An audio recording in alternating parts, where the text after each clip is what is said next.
पढ़ाई के एक नए रूप में हम लोग चलते हैं। देखो सबसे पहले फर्स्ट जनरेशन में जब हम लोग बात करेंगे तो इसमें सबसे पहला था वैक्यूम ट्यूब के बारे में, ठीक है। तो सबसे पहले हम लोग वैक्यूम ट्यूब के बारे में हम लोग सर्च कर लेते हैं कि क्या होता है वैक्यूम ट्यूब, जिससे हमें पता चल जाए ना कि फर्स्ट जनरेशन में आखिर ये वैक्यूम ट्यूब बोल रहे हैं तो फिर ये दिखता कैसे है, क्या चीज़ होता है।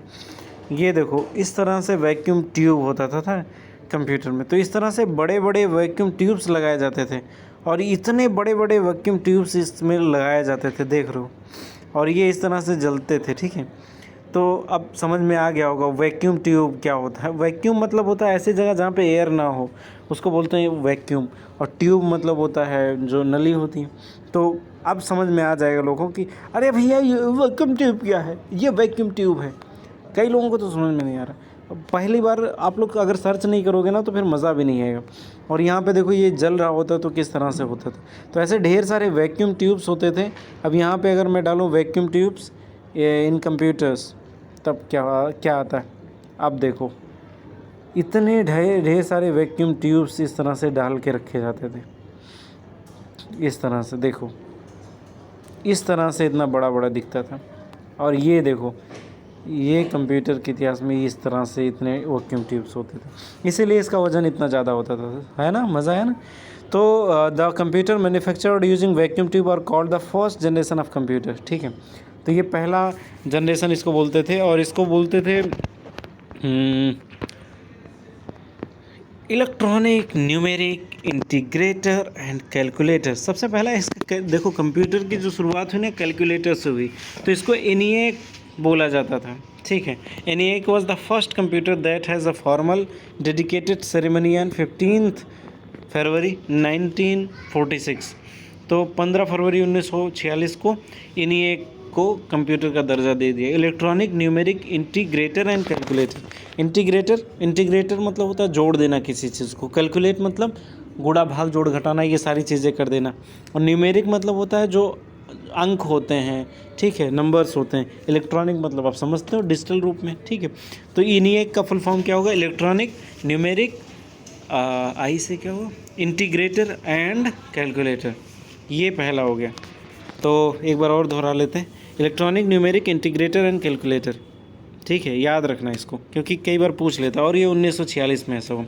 It was able to produce the tables by the carrying the huge number of calculation involve accurately and to required precision. अब देखो ये गुणा कर लेता था और ये बड़े बड़े नंबर्स को गुणा कर लेता था। कितनी बड़ी चीज़ है क्योंकि शुरुआत में देखो मनुष्य ही सारा टेबल करते थे, उसके बाद मशीन करने लगी, तो कितनी आसान हो गई चीज़। तो ये वो जो अबेकस आप लोग सीखते हो ना कि जल्दी जल्दी गुणा भाग जोड़, किसी के बच्चे हों या आप खुद भी अबेकस सीख सकते हैं। उससे क्या होता है आपकी कैलकुलेशन बहुत फास्ट हो जाएगी। तो अबेकस का भी इसमें रोल था कंप्यूटर को बनाने में, ठीक है। Universal automatic computer, universal automatic, uni से यूनिवर्सल, यूनिवी से यूनिवर्सल, ए से ऑटोमेटिक कंप्यूटर, यानी UNIVAC universal automatic computer. IBM 3600, IBM 701 are most of the example of first generation. तो ये कुछ है ENIAC, IBM 360, IBM 701। हाँ, ये इंटरनेशनल बिजनेस मशीन है IBM का फुल फॉर्म, ठीक है।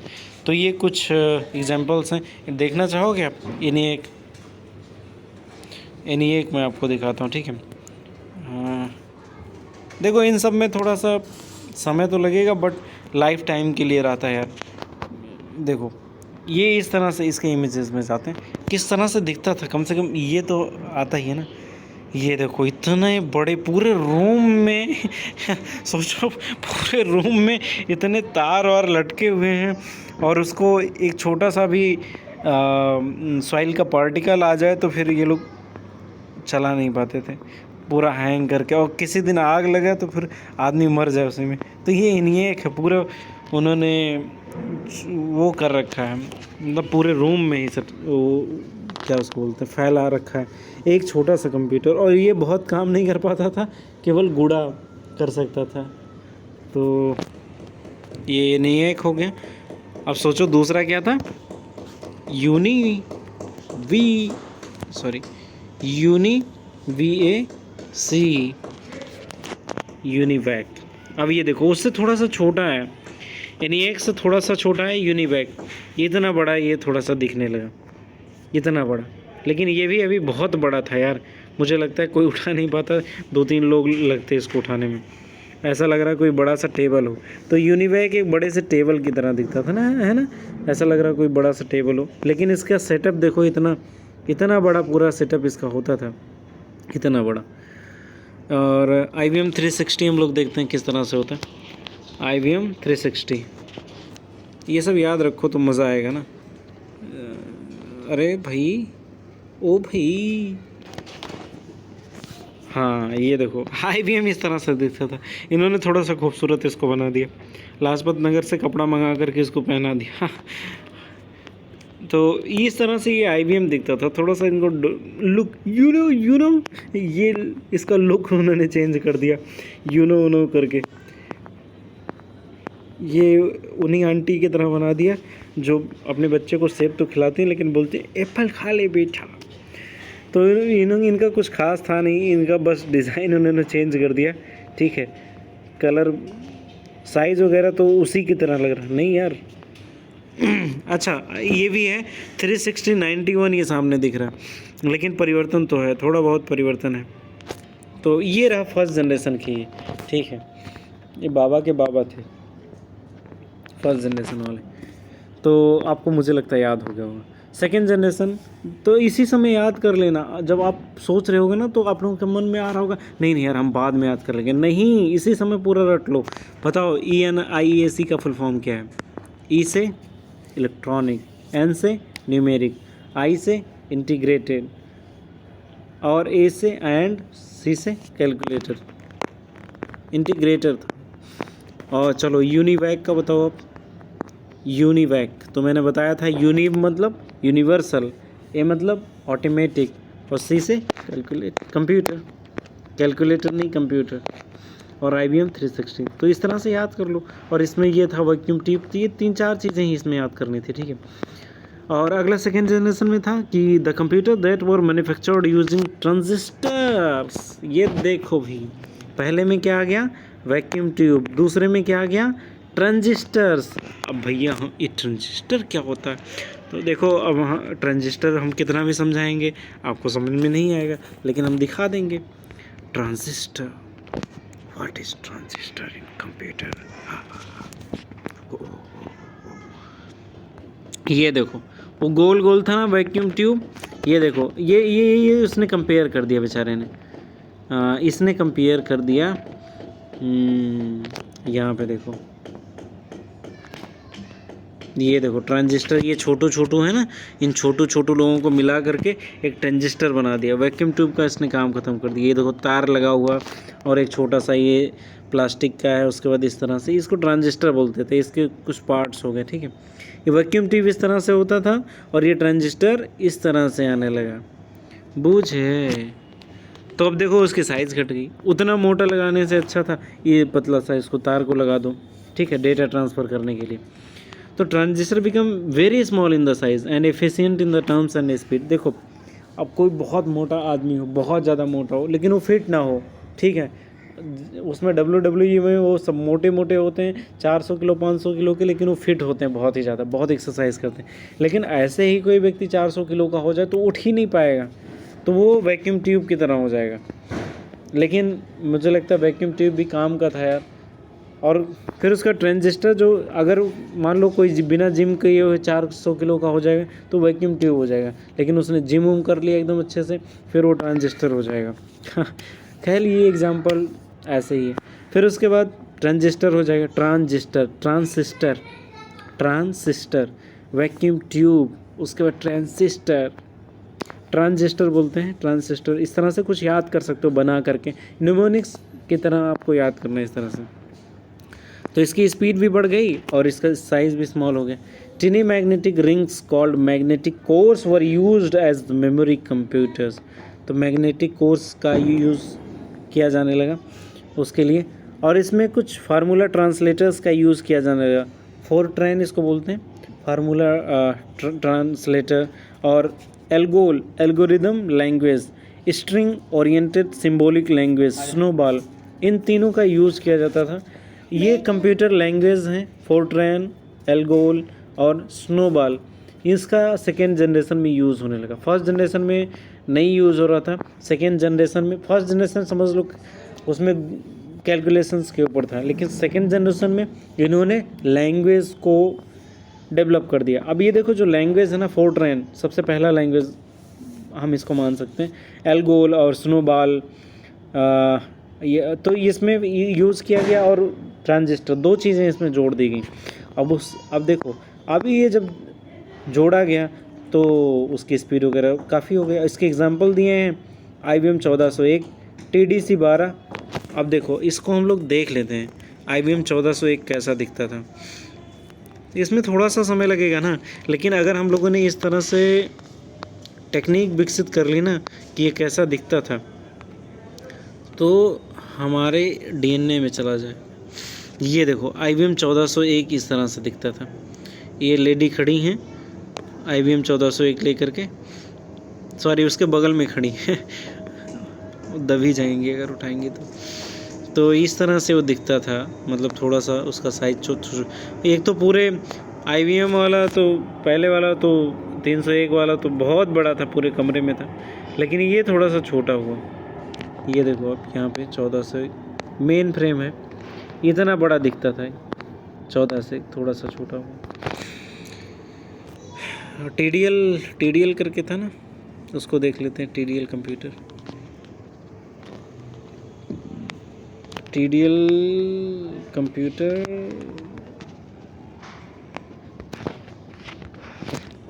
TDL ही था कि कुछ और था, मैं भूल गया। आई थिंक मैंने गलत, TDC है, सॉरी TDC 12।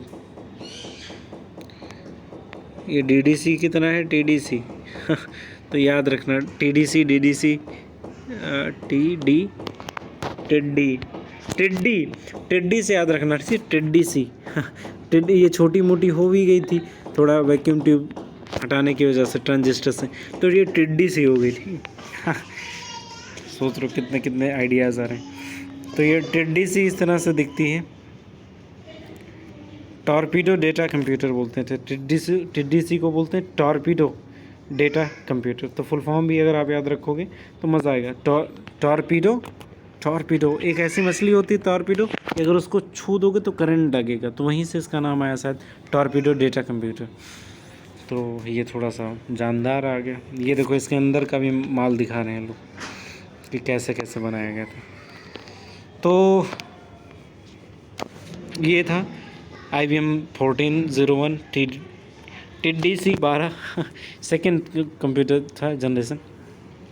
अब देखो third generation of computer, small chips. अब देखो इन्हें सबसे पहले वैक्यूम ट्यूब थे, फिर उसके बाद ट्रांजिस्टर हुए, अब चिप आ गए। समझ गए? सोचो कि बहुत ज़्यादा मोटा व्यक्ति हो और उसने एक्सरसाइज कभी नहीं किया हो, उसके बाद फिर उसने एक्सरसाइज करना शुरू किया, फिर उसके बाद वो ट्रांजिस्टर हो जाएगा, उसके बाद फिर उसको खाना पीना भी छुड़वा दिया गया, तो स्मॉल चिप हो गया वो चिप्स की तरह हो गया चिप, ठीक है, एकदम दुबला पतला सा। तो ये चिप, स्मॉल चिप आया तो उसकी कैपेसिटी तो बहुत तेज़ हो गई, ठीक है। और आप देखा भी होगा आपने, जो छोटे बच्चे होते हैं बहुत मोटे होते हैं, वो बहुत ज़्यादा एक्टिव नहीं हो पाते। वो पढ़ने में तेज़ हो सकते हैं बट रनिंग या अन्य चीज़ों में बहुत ज़्यादा एक्टिव नहीं हो पाते, उनकी थोड़ी सी स्पीड स्लो होती है। लेकिन ये जो इस तरह से होते हैं एक्सरसाइज वाले व्यक्ति, उनकी स्पीड थोड़ी ज़्यादा होती है। तो ऐसे चिप्स वाले होते हैं, ठीक है, चिप्स। तो स्मॉल चिप आ गए, ठीक है, स्मॉल जो चिप हो गए, और इस तरह से 300 ट्रांजिस्टर के बराबर एक चिप था।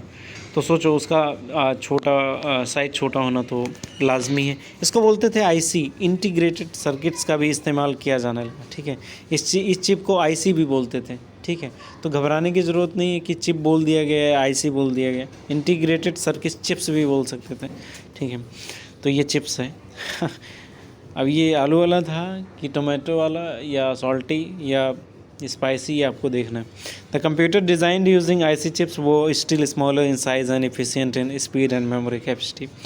Due to good amount of memory capacity, high level languages like Fortran 4, wow, इसमें Fortran का यूज़ किया गया सेकेंड जनरेशन में, इसमें Fortran 4 आ गया, ठीक है। Fortran 4 मतलब फार्मूला ट्रांसलेटर, ठीक है, इसको याद रखना, फार्मूला ट्रांसलेटर 4 आ गया। कॉमन बिजनेस ओरिएंटेड लैंग्वेजेस आ गया, जिसको कोबोल बोलते हैं, COBOL common business oriented language, COBOL. TDC जो टिड्डीसी है, टिड्डीसी में का फुल फॉर्म क्या, टॉर्पीडो डिजिटल कंप्यूटर था क्या, मैं इसका नाम भूल गया।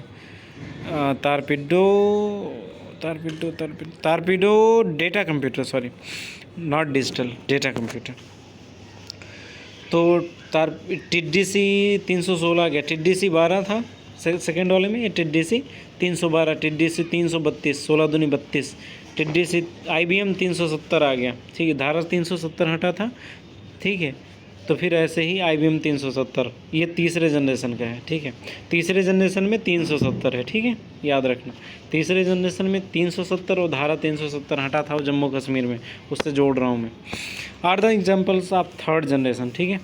और देखो इसमें टिड्डीसी IBM 370 और एक जो कैपेसिटी हो भी तीन का पूरा कैलकुलेशन है। थर्ड जनरेशन में 300 ट्रांजिस्टर मतलब 3, उसके बाद 316, 16 दूनी 32, 3, और उसके बाद 370, तीनों 3। थर्ड जनरेशन में इतने 3 हैं, लेकिन 3 को रट मत लेना, ठीक है, क्योंकि कन्फ्यूजन हो सकती है आगे। अगला फोर्थ जनरेशन में हम लोग चलते हैं। अच्छा, चिप मैंने नहीं देखा है ना, IC कैसा दिखता था वो भी दिख लें। ओ IC, तो हमें ये जानना, IC इन कंप्यूटर विच है चेंज, वो इस तरह से दिखता है। तो इस तरह से इसके कटीले, ये देखो इस तरह से लगे होते हैं ना कंप्यूटर में, इसको बोलते हैं IC। तो इस तरह से देखो ढेर सारे कंप्यूटर ये ICs लगे हैं, ये मदरबोर्ड में लगे होते हैं। अच्छा, मदरबोर्ड में दिखा दूँ, कई लोग तो सोच रहे होंगे प्लीज़ दिखा दो मदरबोर्ड, पता नहीं इसका नाम इन्होंने मदरबोर्ड क्यों दिया। ये देखो इस तरह से ये मदरबोर्ड दिखता है, ठीक है, इसमें ढेर सारी चीज़ें इस तरह से लगी हुई थी। कई मदरबोर्ड्स मैंने, वो पहले जो बड़ा वाला CPU आता था उसको खोल करके मदरबोर्ड आसानी से देखा जा सकता, बट अभी लैपटॉप वगैरह खोल करके देखना थोड़ा सा मुश्किल है। लैपटॉप में भी ठीक ऐसे ही मदरबोर्ड होता है ना, छोटा थोड़ा होता है, क्योंकि उसमें हार्ड डिस्क वगैरह सब उसी में जुड़ा होता है, थोड़ा सा उसका कॉम्प्लिकेटेड होता है, उसको खोल के चेक कर सकते हो आराम से। ये देखो इसमें फ्लॉपी डिस्क वगैरह लगाने के लिए, इसी में टाइम का वो सब क्लॉक वगैरह सारी चीज़ें इसमें लगी होती हैं। तो इसका बहुत ही ज़्यादा कॉम्प्लिकेटेड पाथ होता है, देखोगे तो मज़ा आएगा, ढेर सारी चीज़ें इसमें जुड़ी होती हैं। हम लोगों ने तो कई बार इसको खोल के बनाया। ये मैं 2013 में ही खोला था इसको, मदरबोर्ड को, तो मज़ेदार चीज़ है मदरबोर्ड। तो आई थिंक 2013 11 में 11 या उससे पहले 10-11 में ही उस टाइम पहली बार मैंने मदरबोर्ड देखा था, सोचो। तो ये जो फोर्थ जनरेशन है, जो थर्ड जनरेशन है उसमें ICs का इस्तेमाल किया जाता था, ठीक है।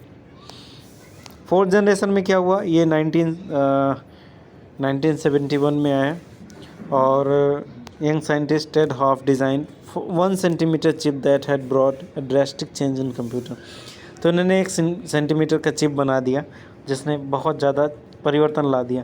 देखो तीनों जनरेशन का तो पता होता है, कई बार ये फोर्थ जनरेशन हमें याद नहीं होता, लेकिन ये टेड हॉफ डिज़ाइन ने, टेड हॉफ और TEDx आपने देखा होगा कि TEDx बहुत खूबसूरत चैनल है, वहाँ पे लोग आकर के अपने एक्सपीरियंसेस शेयर करते हैं, नए नए आइडियाज़ होते हैं, नई नई बातें होती हैं, रिसर्चर्स आते हैं, कुछ अपने फील्ड में अच्छा किए हुए लोग आते हैं, तो वहीं से आप याद रखना टेड हॉफ, ठीक है। तो टेड हॉफ ने इसको खोजा था चिप को। देखो इसको जोड़ के याद करोगे तो बड़ा मज़ा आएगा। टेड हॉफ ने खोजा था इसको चिप को 1971 में, जब हमारे यहाँ लड़ाई चल रही थी, हम बांग्लादेश को पैदा कर रहे थे पाकिस्तान से अलग करके, ठीक है। भारत और चलो लड़ाई हुई भारत और पाकिस्तान में, फिर हम लोगों ने पाकिस्तान के ईस्ट पार्ट को जोड़ा था, तो उस समय टेड हॉफ ने चिप पैदा किया तो that had brought a drastic change in the computer. The microprocessor is designed bye integrated chips having large quantity of circuits with the large scale integration LSI and very large scale integration VLSI. When computers are manufactured using LSI and VSI circuit, they are known fourth generation computer. मतलब दो चीज़ों का use किया गया, large scale integration और very large scale integration, क्योंकि उसमें छोटे छोटे चिप्स को लार्ज क्वांटिटी के सर्किट्स में डाला गया, तो इसको फोर्थ जनरेशन ऑफ कंप्यूटर्स बोला गया. और उसमें भी कई फेज आए. तो पहला फेज था 1971 से 1985 तक, जब इंदिरा मरी और राजीव आए, तो वो पहला फेज हुआ. ठीक है. 1900 fourth generation saw the coming age of Unix आया उस टाइम, यूनिक्स ऑपरेटिंग सिस्टम के रूप में, and time shared interactive systems, and this systems became user friendly and high reliable. The effective cost of computing came down. तो यहाँ पे थोड़ा सा उसका प्राइस कम होता गया कि साधारण लोग भी मतलब बहुत ज़्यादा अमीर लोग इस टाइम कंप्यूटर यूज़ कर सकते थे. और इसमें कुछ और अच्छे लैंग्वेजेस आए जैसे जावा C++, ये सारी चीज़ें. तो ये जावा C++ आज का नहीं है, 1986 से 2000 तक ये सब उसके ढेर सारे वर्जन्स लॉन्च हुए. ठीक है. और कंप्यूटर राजा रामण वी इंटेल, उसी समय वो राजीव गांधी भी, हम लोग भी चाहते थे कि भारत में वो आए सुपर कंप्यूटर, बट शायद अमेरिका ने मना कर दिया था. तो हम लोगों ने परम अपना डेवलप किया था उसी टाइम पर. राजीव उस समय पढ़ाई करके आए थे विदेश से, तो उस समय सुपर कंप्यूटर हम लोग चाहते थे. बहुत अच्छा फेज़ था ये. तो ये फोर्थ जनरेशन था. ठीक है, 2000 तक का. और इसमें ये चिप आया, और इसमें LSI और VLSI याद रखना, लार्ज स्केल इंटीग्रेशन. अगला जो फिफ्थ जनरेशन है ना, इसको विल यूज़ आर्टिफिशियल इंटेलिजेंस. यहाँ से शुरू होता है आर्टिफिशियल इंटेलिजेंस. हालांकि बात तो पहले से शुरू होने लगी थी, बट यहाँ से यूज़ शुरू हो गया. सोचो 2000 में ही यूज़ शुरू हो गया. तो हम लोगों का जब जन्म हुआ, हम लोगों का जन्म इसी समय लगभग हुआ होगा, 1-2 साल पहले, 2-3 साल पहले. फिर उसके बाद उसी समय से आर्टिफिशियल इंटेलिजेंस की शुरुआत हुई. नेचुरल लैंग्वेज प्रोसेसिंग आया, pattern recognition, character recognition, speech recognition, image recognition and processing, ये सारी चीज़ें इसमें आने लगा. और medical diagnosis are some of the areas of the field. AI includes robotics, neural networks, game playing. Main features of FGC are user friendly interface. तो ये सारी चीज़ें आएंगी आ गई. ठीक है. तो सबसे पहले आया भक्कुम ट्यूब, दूसरा आया IC, वो थर्ड में आया था. ठीक है. ट्रांजिस्टर आया उससे पहले, फिर ट्रांजिस्टर के बाद IC, उसके बाद फिर आया स्मॉल चिप 1 सेंटीमीटर का VLC, और LSI और VLSI, और फिफ्थ जनरेशन में आया AI. ठीक है. IC. तो यहाँ पे दरअसल मामला शुरू हुआ वैक्यूम ट्यूब से. तो फिर एक मोटा सा आदमी था, फिर उन्होंने एक्सरसाइज अच्छा सा किया, फिर उसके बाद ट्रांजिस्टर बन गया. ट्रांजिस्टर के बनने के बाद आया IC. फिर IC बनने के बाद फिर चिप मिला उन्हें, चिप मिलने के बाद फिर AI. तो इस तरह से पूरा कंप्यूटर जनरेशन हुआ. और उसके बाद ढेर सारी चीज़ें उन दोनों के मिलन से उत्पन्न हुई, और ChatGPT वगैरह तक हम लोग पहुंच चुके हैं. बार्ड और बिंग जैसी चीज़ें आ चुकी हैं, और ये सब मज़ेदार चीज़ें आ रही हैं. तो ये रहा कंप्यूटर का जनरेशन. मुझे लगता है कि लाइफ टाइम नहीं भूलोगे. इतने मज़ेदार तरीके से हम लोग, कैसा भी क्वेश्चन आएगा आप कर लोगे. आपने पूरा देख भी लिया कि किस तरीके से दिखता. अब आर्टिफिशियल इंटेलिजेंस किस तरह से काम करता है वो दिखा नहीं सकता मैं, बट आप यूज़ कर सकते हो जाके ChatGPT, बार्ड, ये सारी चीज़. ओह यार, उल्टी जैसा लग रहा है.